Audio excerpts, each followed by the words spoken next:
নিজেদের আধিপত্য বজায় রাখতে পুরো বিশ্বকে আবারও কঠিন নিরাপত্তা হুমকির মুখে ঠেলে দিচ্ছে যুক্তরাজ্য, যেখানে পুরো বিশ্ব ইউক্রেন রাশিয়া যুদ্ধ বন্ধ করার জন্য উপায় খুঁজছে, সেখানে এবার সরাসরি রাশিয়ায় হামলা করার সবুজ সংকেত দিয়ে বসেছেন ব্রিটিশ পররাষ্ট্রমন্ত্রী। কিন্তু তিনি কি ভেবেছেন এর পরিণতি কি হতে পারে, যেখানে এর আগেই পরমাণু হামলার হুমকি পর্যন্ত দিয়ে রেখেছে মস্কো? শুধু তাই নয়, কিয়েভকে অভূতপূর্ব সহায়তা করার কথাও ঘোষণা দিয়েছেন ডেভিড ক্যামেরন। ব্রিটিশ পররাষ্ট্রমন্ত্রী ক্যামেরন জানান, যুদ্ধে টিকে থাকার জন্য ইউক্রেনকে যেসব ব্রিটিশ সমরাস্ত্র দেয়া হচ্ছে তা কিভাবে ব্যবহার করা হবে তার সিদ্ধান্ত পুরোটাই কিয়েভের উপর। শুক্রবার কিয়েভ সফরে গিয়ে এ মন্তব্য করেছেন তিনি। ওয়ালটন ফ্রিজ কিনে অনেকের মতো আপনিও হয়ে যেতে পারেন মিলেনিয়াল, সেরা পণ্যের সেরা অফার। জানান, ইউক্রেন চাইলে যুক্তরাজ্যের অস্ত্র দিয়ে রাশিয়ার ভূখণ্ডেও হামলা চালাতে পারে।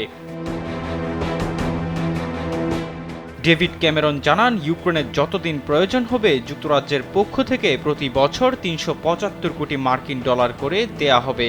এ সময় রাশিয়া যেভাবে ইউক্রেনের অভ্যন্তরে হামলা করছে তাতে ইউক্রেন কেন আত্মরক্ষার প্রয়োজনীয়তা অনুভব করছে তা সহজে অনুমান করা যায় বলেও মন্তব্য করেন ব্রিটিশ পররাষ্ট্রমন্ত্রী।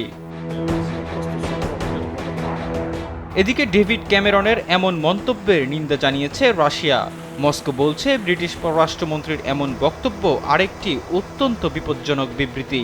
ক্রেমলিন মুখপাত্র দিমিত্রি পেসকভ বলেন, ইউক্রেন সংঘাত ঘিরে এটি সরাসরি উত্তেজনা ছড়াবে, যা ইউরোপীয় নিরাপত্তার জন্য সম্ভাব্য হুমকি সৃষ্টি করবে।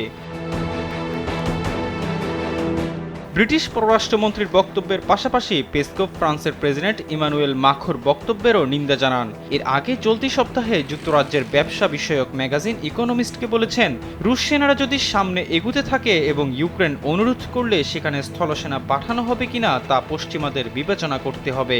রুশ প্রেসিডেন্টের মুখপাত্র জানান, মাখোর বক্তব্য ছিল অত্যন্ত বিপজ্জনক। তবে ফ্রান্সের প্রেসিডেন্ট সাক্ষাৎকারে স্পষ্ট করে বলেন, ইউক্রেনে রাশিয়া যদি জয়লাভ করে তবে ইউরোপে কোনো নিরাপত্তা থাকবে না।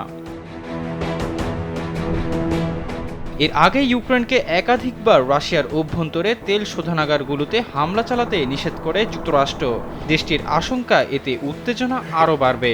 রাশিয়ার সেনারা সম্প্রতি ইউক্রেনের কয়েকটি অঞ্চলে সামনে অগ্রসর হয়েছে।